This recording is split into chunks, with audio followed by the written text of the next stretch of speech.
Welcome to Las Patronas podcast. I'm Alisa Mayoral. And Luz Corral. And today we're going to talk about Investing, the good, the bad, and the ugly. What was that? I'm like the fucking ugly. First I'll start with a good story because I actually got into investing before you did. Yes. I'm only a year and a half older than her, though Only. she loves to bring it up that people my age. Hey, a year and a half is a year and a half. My first investment obviously was my principal resident. That went great. It was my first house when I was 20 years old. But then a couple months later, I purchased my real investment, and I didn't even know what I was getting into. So I think I was in the real estate industry at that point, maybe about 3 to 6 months. So I was fairly new. The only transaction I had done was my purchase of my own home, and I was helping like a couple buyers. I don't even think I had closed their escrows yet. Long story short, fast forward to I had an opportunity to purchase a home that actually ended up being a short sale. That was 2001, and short sales were not very common. However, they had been in the 90s, but I was still in high school. So it was a huge learning experience, and I'm so glad that I did it. But what ended up happening is that my client said, I need to sell this house fast. I haven't made the payment in months, and the bank's going to foreclose on it. So I contacted the bank immediately. My thought was, let me see if I can help him keep this house. And then I called, and they're like, are you trying to do a short sale? And I thought, well, he says he wants to sell it fast. So yeah, let's do a short sale, you know? And so I'm like, yeah, I'm trying to do a short sale. Let's do it, you know? And I'm like, what do you need? What are the advantages? What are the disadvantages of a short sale, right? You had no idea what a short sale was. Had no idea. You know, the short sale market ended up booming for me in 2008 and 9. So I had no idea what a short sale was. So they're like, we need these documents. Did the client have a financial hardship? And this is actually something that's coming back to light now. We just wrote up an offer on another house. It's a short sale. So what a short sale is when a client, a person that owns a property, right, owes more on the property than what the property can sell for. Short sale does not mean that it's a quick escrow or that you're going to close quickly, which is what I thought and what a lot of people think when they hear the term short sale. It just means that the bank is going to be shorted the amount that they're owed. And in order to do that, the bank has to see a reason why they would do that. So another thing that I learned throughout investing and throughout doing real estate is that banks do not want to be homeowners. They don't want to repossess your house. They don't want to foreclose on your house. They don't want to take the liability of the maintenance, that no one come and injure themselves in that property, and that they have to pay the taxes now for this property. So it is not convenient for a bank to foreclose. Also, they have to take legal action to foreclose, which costs the bank anywhere from $10,000 to $20,000, depending on the city and county that you're part of. Yeah. And so a lot of people don't know this. They're like, why would a bank let you sell a house and pay them less than what you owe them? Those are the reasons.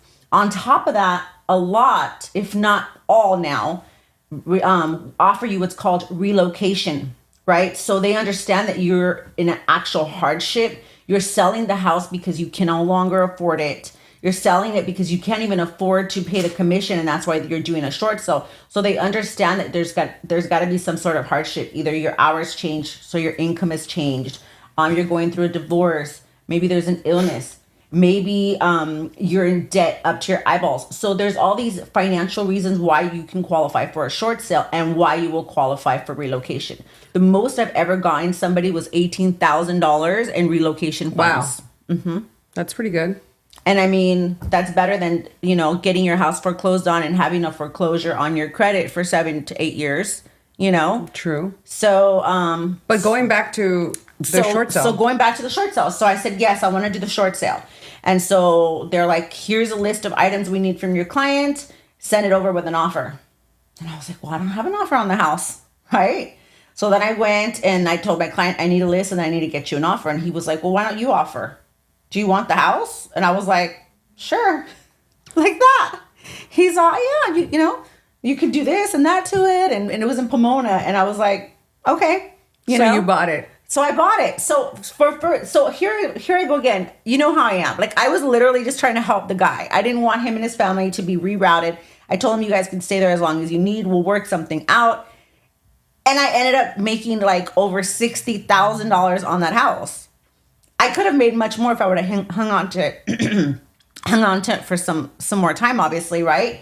But I was like, sure, I'll buy it. So then I was like, well, I mean, I guess I'll buy it for like 140,000. The house was worth 200,000.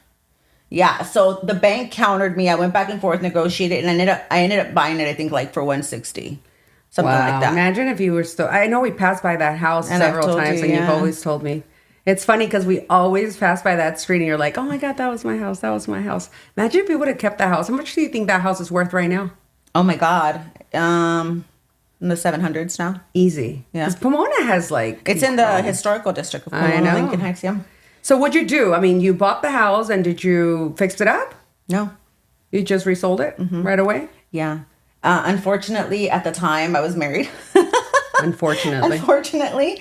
And my ex was just like, we need to sell it. I don't want to have renters.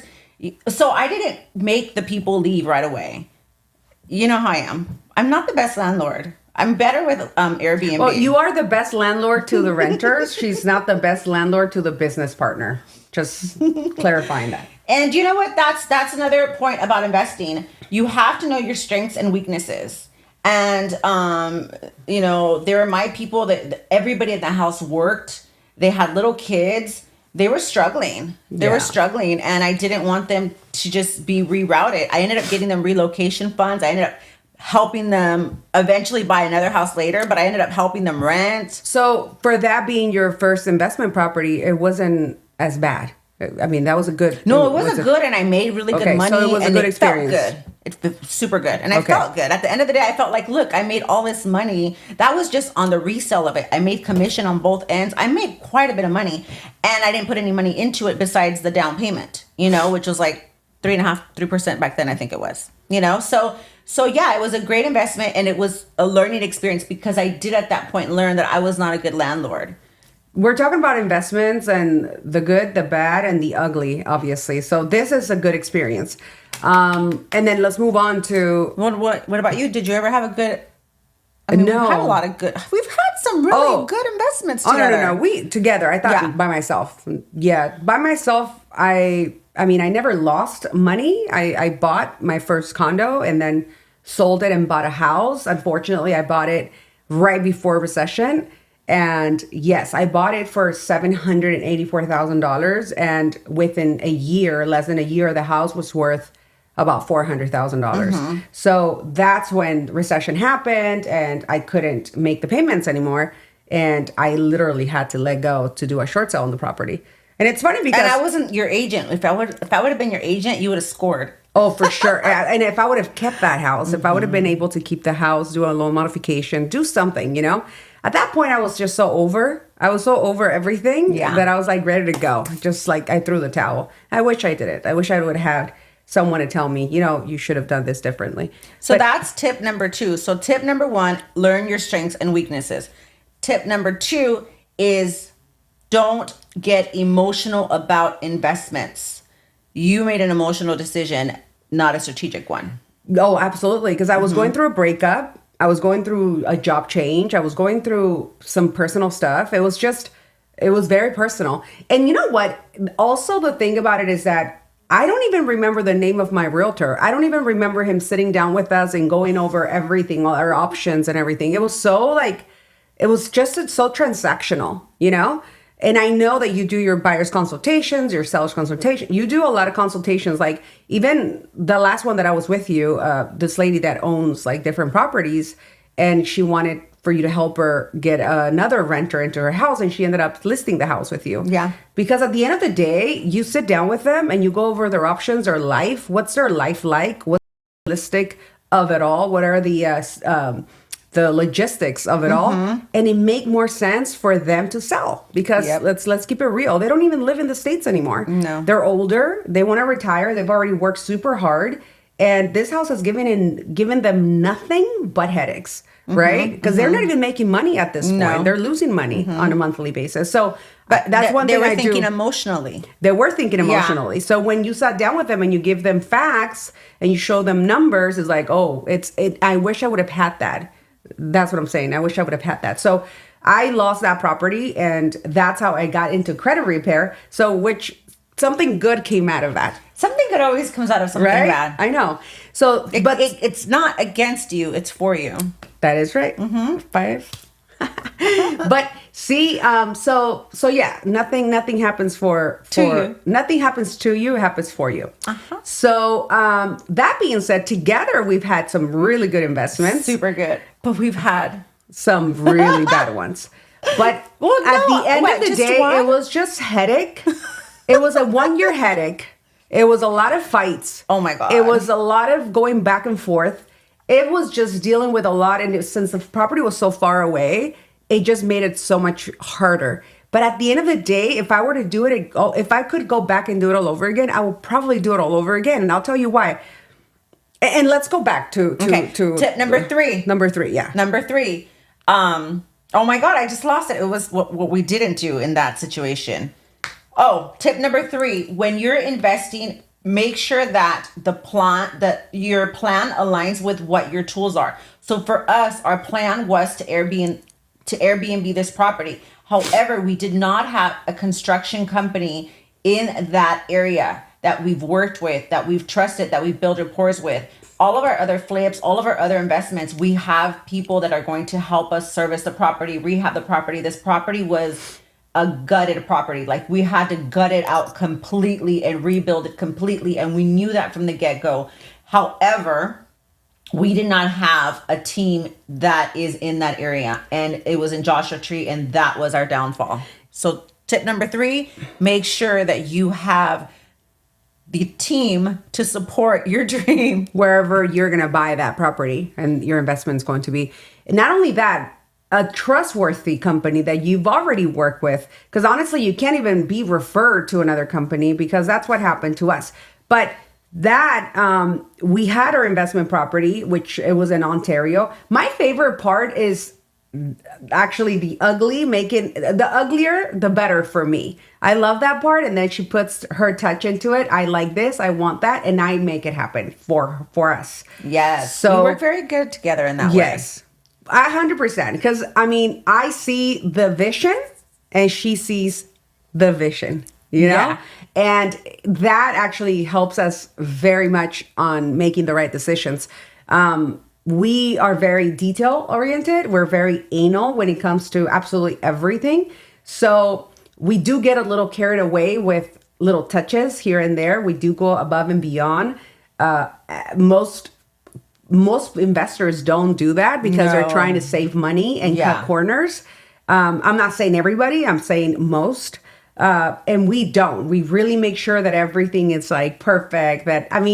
You can visit our website, you can visit our Instagram, our social medias, and you can see the before and afters. Even to our own house, I mean, you can see before and afters.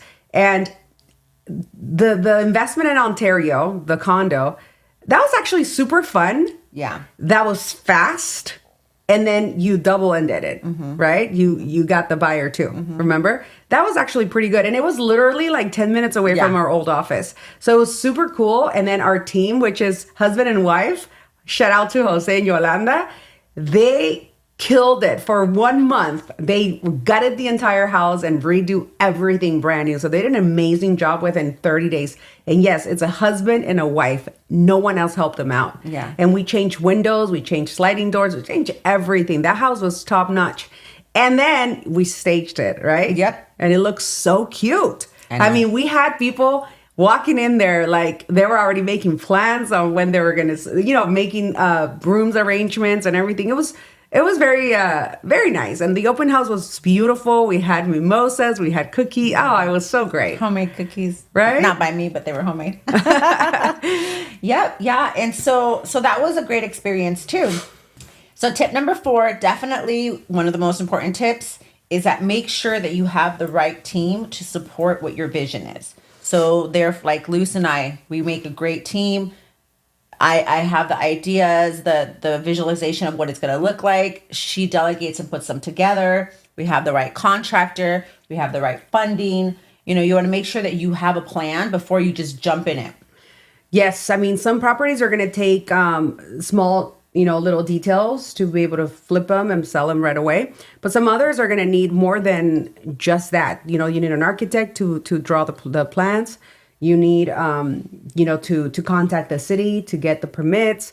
You need to, do things by the book. I think tip number 6 will be definitely do it by the books. Do not shortcut anything because it could turn out into being super expensive, meaning... And a future lawsuit. Exactly. Future lawsuit and also a violation, right? They fine you for not getting the right permits.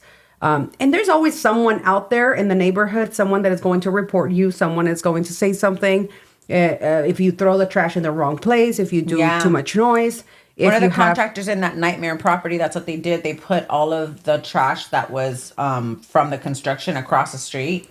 And it was you could tell that it was from our remodeling project. And then the city called us and they're like, if you don't pick it up today, you will get a fine. So here we go, 3 hours from where we're at, driving with our friend and picking up the trash ourselves, which it was a lot. It was a lot and it was heavy. It wasn't no easy job. Because we couldn't find anyone out there. We couldn't find anyone out there. Do your research. Yes. And make sure that you're going to have a team to support you. So to end it up, I mean, let's talk about the ugly. We talk about the beautiful parts of it all. We talk about how much we enjoy it because we do really enjoy it. We didn't talk about how much money we've made in some of these potential investments, which makes it all the while worth it.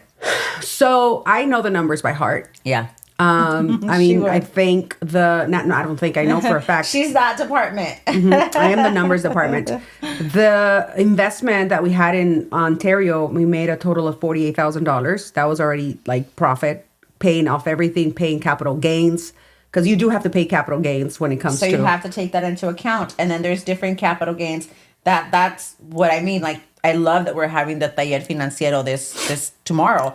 Because people don't know all of the different fees and stuff. And you go into it without knowing. The good thing is I have a background in real estate. She has a background as well. And so of finance and so many things. So our background enabled us to think 10 steps ahead.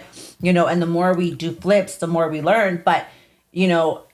LLCs, S corps, a sole proprietorship, and as a personal purchase, you're paying different tax rates for these capital gains. So you have to make sure that you're aware and you put it on part of your estimate that you're creating, that you're aware, because I know so many investors that end up getting out of the business immediately because they make a horrible investment. And thank God.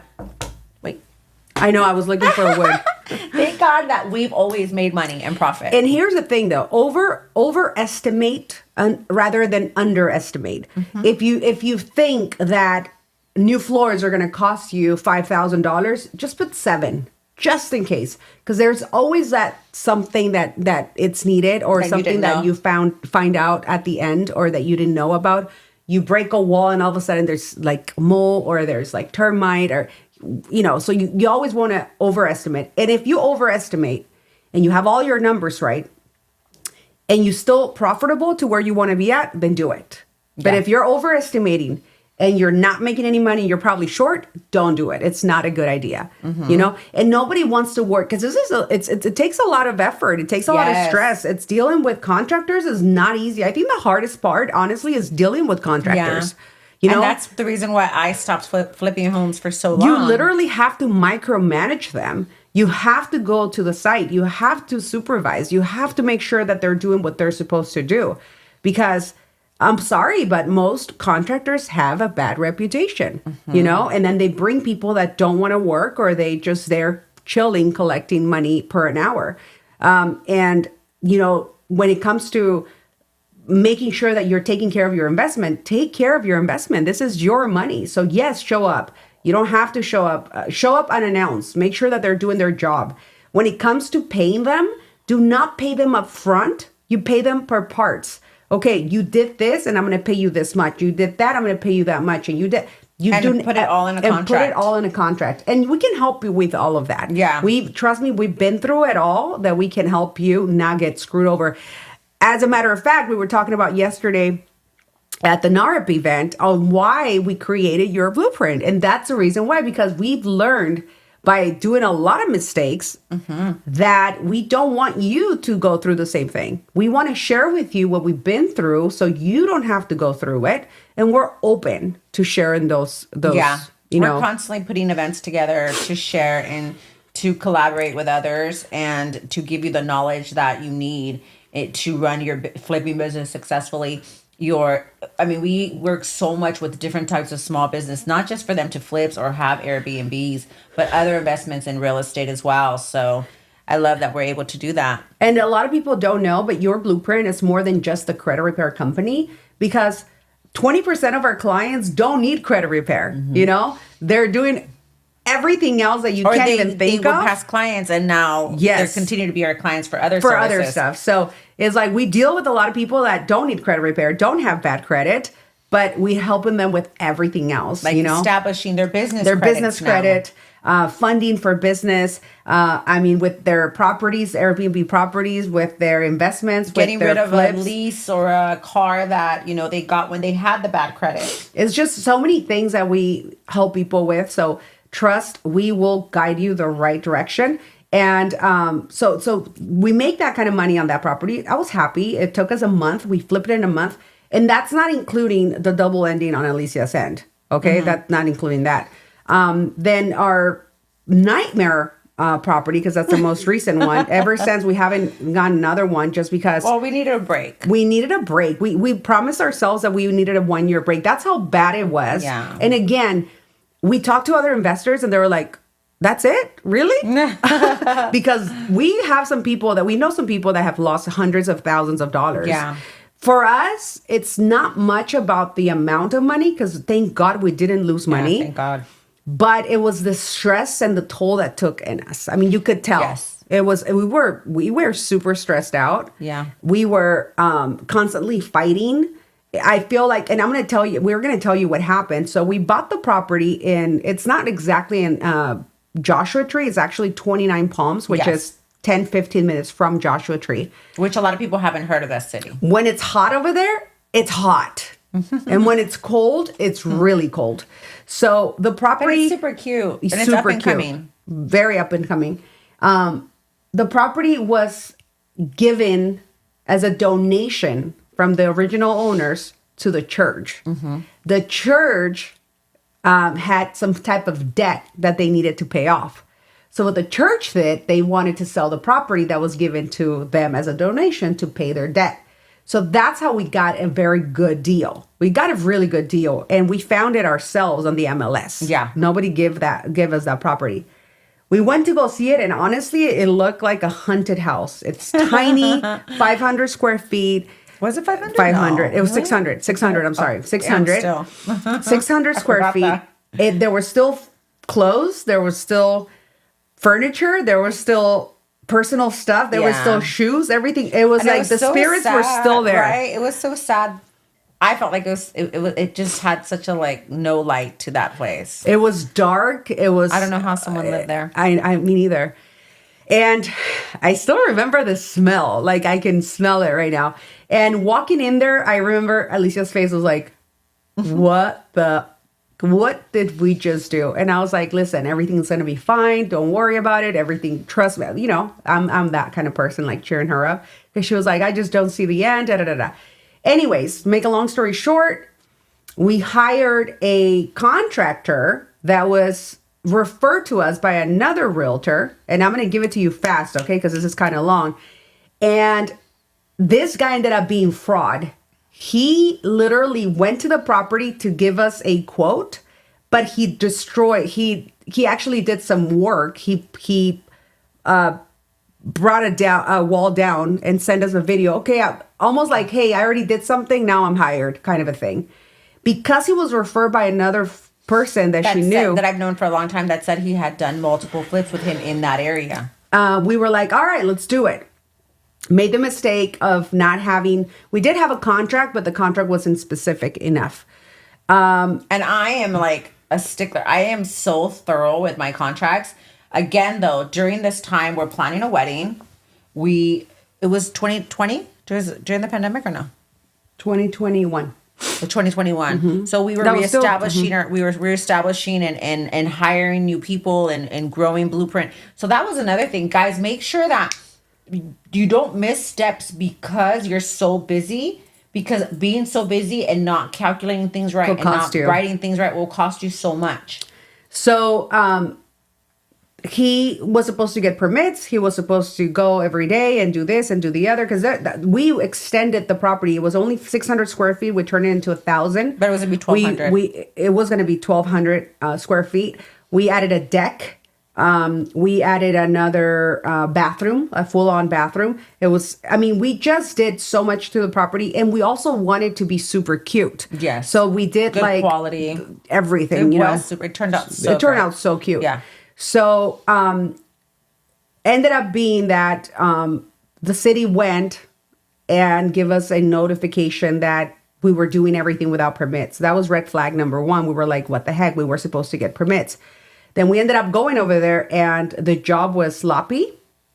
Clearly they had not been working on the property for 2 weeks. They were doing bits and pieces here and there, and it was just it was bad, right? Yeah. It was really bad. The wall was completely down. Now we have no walls, right? It was just a shit show. So immediately we got on the phone with him, and then we went to go see him and everything. And when he found out that the city was already aware, he literally dropped the ball and said, you know what? I don't want to deal with you guys no more. I'm done. And kept $20,000 of our money. Okay. And didn't do anything for us. But gut out. I mean, you had already gutted out the kitchen, but gutted out. I mean, it just had no wall and it was like, gutted, right? It was like, and it wasn't even done. That wasn't even done properly. Nothing was done properly. Yeah. So, he literally dropped everything and took off. Well, I knew this guy from high school who had Hold on. Oh. But before, when she said he was fraud, so we end up finding out that this guy was using another contractor's license that had the same name as him. And he had already done time, no? Yes. So when we pulled out all the records, this guy had a mugshot. He had already done this before. He's been caught multiple times for construction lawsuits and he's just a fraud walking around and getting away with everything because most people didn't report him. Mm-hmm.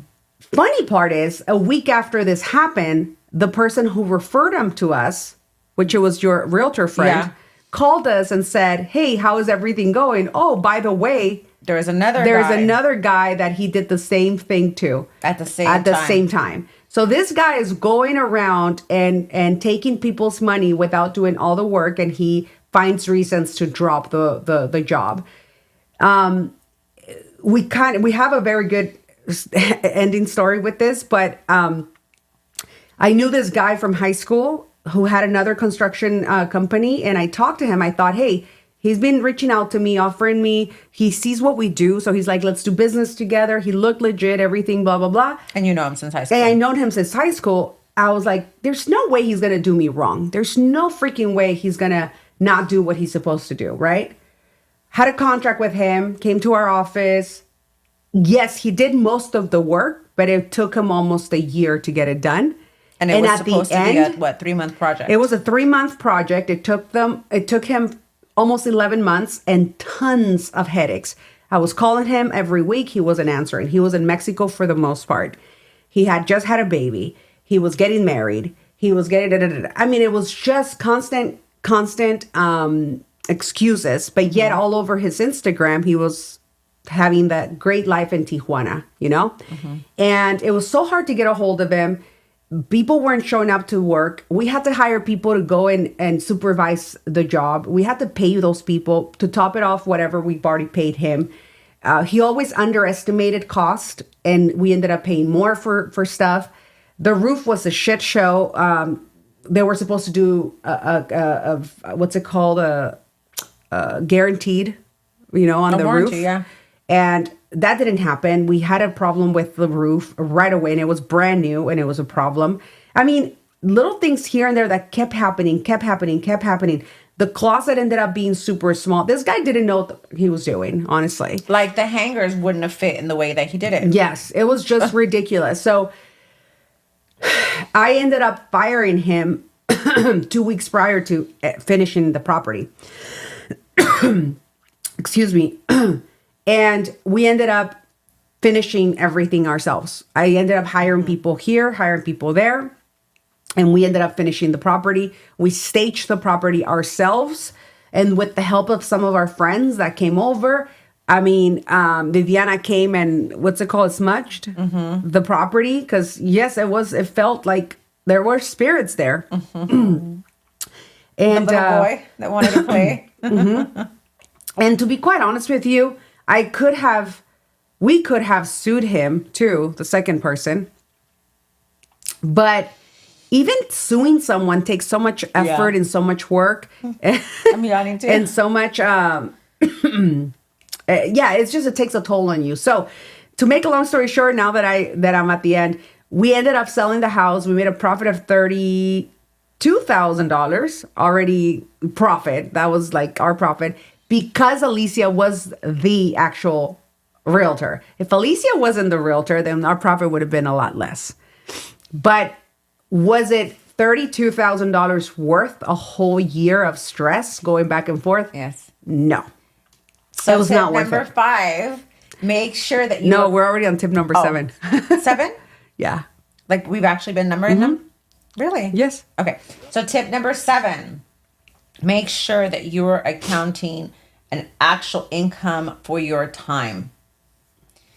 Like Luz just said, if you were to divide, what was it? 32,000 by 11. That's what? A month. 3,200 a month?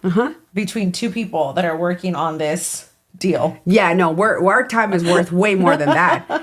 So the only good part about it is like the house turned out super cute. I'm pretty sure the people that live there now are really enjoying it because we did a pretty amazing job.